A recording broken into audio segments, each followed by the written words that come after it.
السلام علیکم ورحمۃ اللہ وبرکاتہ۔ اسلاموفوبیا، اسلاموفوبیا یہ کیسے وجود میں آیا، اس کا آپ اس سے اندازہ لگائیں کہ فوبیا کہتے ہیں، فوبیا ایک مرض ہے، یعنی خوف کے مرض کو کہتے ہیں، اور اس کا جو پیشنٹ ہوتا ہے وہ خوف کا شکار ہوتا ہے، اور اسی کو جوڑ کے انہوں نے اسلاموفوبیا کا، یعنی کہ اسلام سے ان کو ایک خوف ہے۔ سیدھی سیدھی بات کر لیتے ہیں ہم، آسان الفاظ میں سمجھ لیں کہ اسلام سے خوف، یہ اسلاموفوبیا ہے۔ اب یہ اسلاموفوبیا کا جو وجود ہے اس کی مین وجہ کیا ہے؟ جہاد،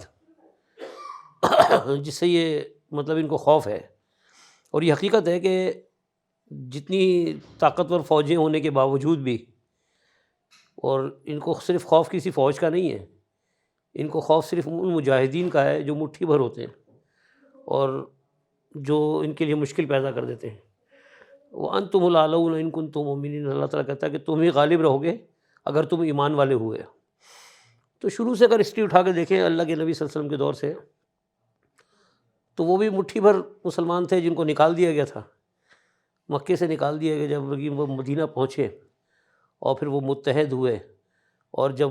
ان کی ایمان کی طاقت بڑھی تو انہوں نے اپنے سے کئی گنا بڑے لشکر کو للکارا، اور نہ صرف للکارا بلکہ فتح بھی حاصل کر لی۔ تو یہ اللہ کی سنت ہے، اس کو ہم بدل نہیں سکتے، اور اللہ کی سنت نہیں بدلتی۔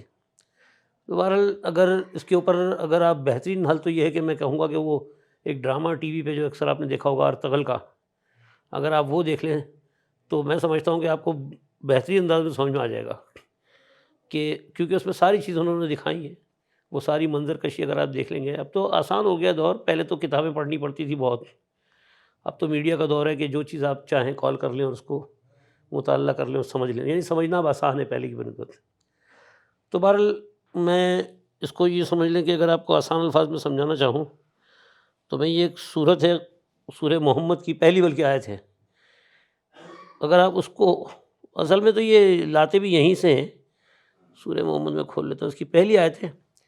یہاں اللہ تعالیٰ کہتا ہے الذین کفروا، یعنی وہ لوگ جنہوں نے کفر کیا،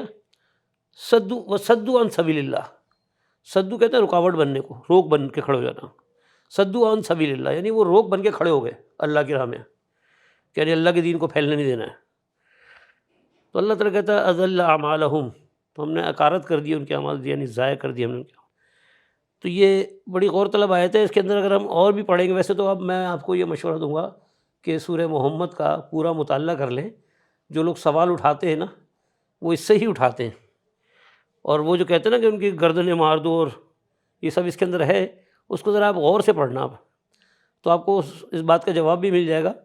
اصل میں تو یہ تھا کہ جب ان کی آپس میں مٹ بھیڑ ہو جائے، ایسا نہیں ہے کہ کسی کو بھی چلتے پھرتے مار دیا، بلکہ جب وہ مٹ بھیڑ ہو ان سے، یعنی جب وہ روک بننے کے لیے کھڑے ہو جائیں، یعنی رکاوٹ کریں، تو اس ٹائم ان سے باقاعدہ جنگ ہے۔ ایسا نہیں ہے کہ مطلب چلتے پھرتے جس کو دیکھا کہ اگر وہ مسلمان نہیں ہے تو اس کو مار دو، ایسا کچھ نہیں ہے۔ ایک تصور یہ انہوں نے اس طرح کا مطلب یعنی ظاہر کرنے کی کوشش کی ہے کہ مسلمانوں کے اندر یہ ان کی کتابوں میں لکھا ہوا ہے کہ جہاں کافر کو دیکھو وہاں اس کی گردن مار دو۔ تو یہ سب اسلام کو بدنام کرنے کے لیے انہوں نے نکالا ہے۔ بہرحال اسلاموفوبیا کے حوالے سے اگر آپ دیکھیں تو جس طرح کی یہ بات کرتے ہیں، یعنی وہ مسلمانوں کو دہشت گرد بتانا چاہتے ہیں، اور حقیقت اگر آپ دیکھ لیں تو، اور یہ زور میرے خیال ہے 9/11 کے بعد سے تو اس چیز کو اور زور پکڑ گیا ہے۔ اصل میں جو ان کا اصل میں پیچھے سے جا کے اگر آپ دیکھیں گے نا تو بیت المقدس کی جو فتح ہوئی تھی، اصل ان کو جلن وہ تھی۔ اس کے بعد آج بھی دیکھ لیں وہاں کیا حال ہوا ہے۔ 9/11 کے اوپر جو انہوں نے کیا تھا تو وہ کوئی ڈھکا چھپا نہیں ہے، پوری دنیا کے سامنے تھا کہ وہ واقعہ کیا تھا۔ تو انہوں نے جو اس طرح سے افغانستان کے اوپر 20 سال تک یہ لڑتے رہے، ان 79 مسلمانوں سے، مجاہدین سے 20 سال لڑیں گے، اور 20 سال میں ان کو ختم نہیں کر سکے، جبکہ دعوے ان کے بہت تھے کہ ہم ان کو چند دنوں میں ختم کر دیں گے، یعنی نیست و نابود کر دیں گے۔ اور 20 سال کے بعد کیا ہوا کہ بڑی بڑی طاقتوں کو لے کے ان سے لڑتے رہے، بڑے بڑے ہتھیار انہوں نے استعمال کر لیے، اور اس قوم سے لڑ رہے تھے جس کو جہاز اڑانا نہیں آتا۔ اور آخر میں کیا ہوا؟ آخر میں یہی ہوا کہ ہتھیار ڈال کے بھاگے یہ۔ تو وہ ایمان والے تھے اور ایمان کی طاقت سے لڑ رہے تھے، وہ کوئی یہ جا کے وہاں حملہ نہیں کر رہے تھے، یہ ان کے گھر پہ آئے تھے مارنے کے لیے۔ تو جس طرح یہ پھیلا رہے ہوتے ہیں باتیں، اگر اس کو صحیح معنوں میں غور کیا جائے تو قصوروار یہ خود ہی نظر آئیں گے آپ کو، جو اس طرح کی باتیں پھیلاتے ہیں۔ پھر جہاد سے روکنا، اصل مقصد ان کا یہی کہ مسلمانوں کو جہاد سے دور کر دیا جائے، اور خود یہ جہاد پہ لگے ہوئے۔ یہ جو ان کی تنظیمیں ہیں، یہ جو صلیبی جنگیں جو ہوئی ہیں، تو یہ صلیبی کون ہیں؟ ان کے مجاہدین ہیں۔ تو یعنی اپنوں کو اپنا شو نہیں کرنا ہوتا ہے، لیکن آپ کو مورد الزام ٹھہرانا ہوتا ہے کہ آپ غلط ہو اور ہم صحیح ہیں۔ تو بہرحال یہ تو 9/11 کا تو بہت پرانا واقعہ ہو گیا ہے۔ اگر آپ ریسنٹلی دیکھیں تو جو فلسطین میں کیا ہوا، فلسطین میں انہوں نے کوئی ایک دفعہ اٹیک کیا ہے، اس سے پچھلی دفعہ بھی اٹیک کیا تھا، اور جب دیکھا انہوں نے کہ حالات ان کے وہ ہو گئے تو انہوں نے فوراً ہتھیار ڈال جنگ بند کروا دی تھی۔ ابھی پھر وہی چل رہا ہے سلسلہ، لیکن ان کا انجام بھی وہی ہونا ہے جو افغانستان میں ہوا تھا نا، اسی طرح سے فلسطین میں بھی ان کے ساتھ یہی ہونا ہے۔ اینڈ میں ان کو گھٹنے ٹیکنے پڑیں گے۔ بلکہ آپ کو میں سورہ محمد کی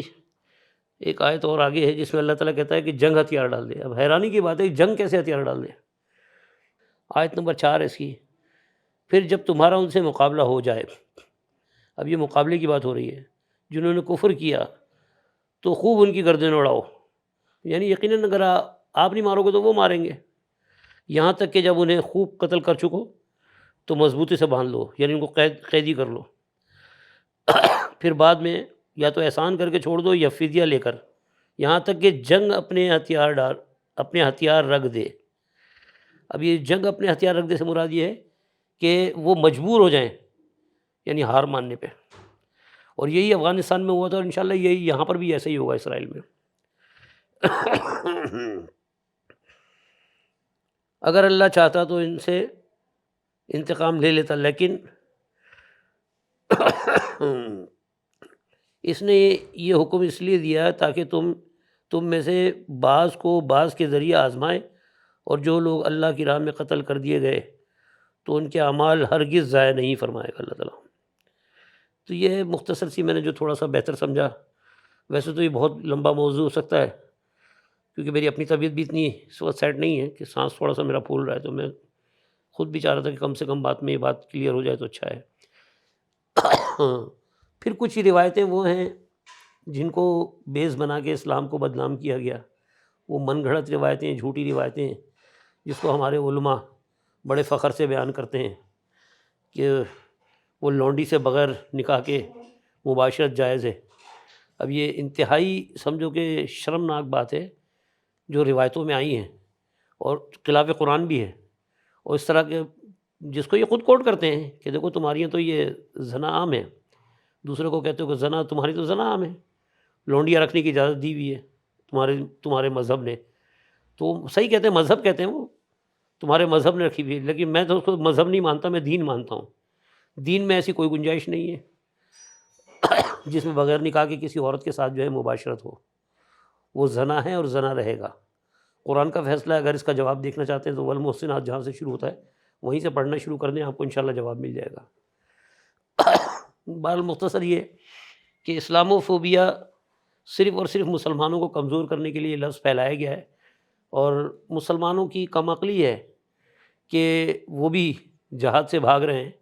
حالانکہ جہاد جو ہے وہ 5 ارکان نہیں، اسلام کے 6 ارکان ہیں، اور 6واں رکن ہے جہاد، کیونکہ جو قرآن میں فیصلہ آ جائے، کوئی حکم آ جائے تو ہمارے لیے وہ فرض ہوتا ہے، فریضہ ہوتا ہے وہ ہمارا،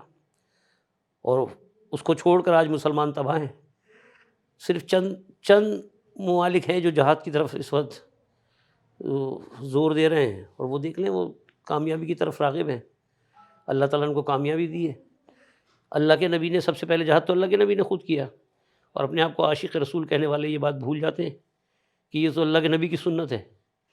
اور جب تک ہم ڈرتے رہیں گے ڈرانے والا ڈراتا رہے گا ہمیں۔ تو بہتر یہ کہ اس طرح کی جو باتیں جو کرتے ہیں ان کو اس کان سے سننے سے نکال دیں، اور اپنا رخ جو ہے قرآن کی طرف رکھیں، اللہ کی رسی کو تھامیں، اور ایک پلیٹ فارم پہ آنے کی کوشش کریں۔ بال ہمارا کام ہے بولنا، ہم کسی کو لا نہیں سکتے ایک پلیٹ فارم پہ، اگر کوئی آنا چاہے تو آئے، اور نہ ہی ہم کو یہ کہتے ہیں کہ جی یہ ہماری جماعت ہے اس کو جوائن کر لو اور ہم جو کہہ رہے ہیں وہ مان لو، نہیں، ایسا کچھ نہیں ہے۔ آپ اپنے اندر ایک مسلمان ہیں،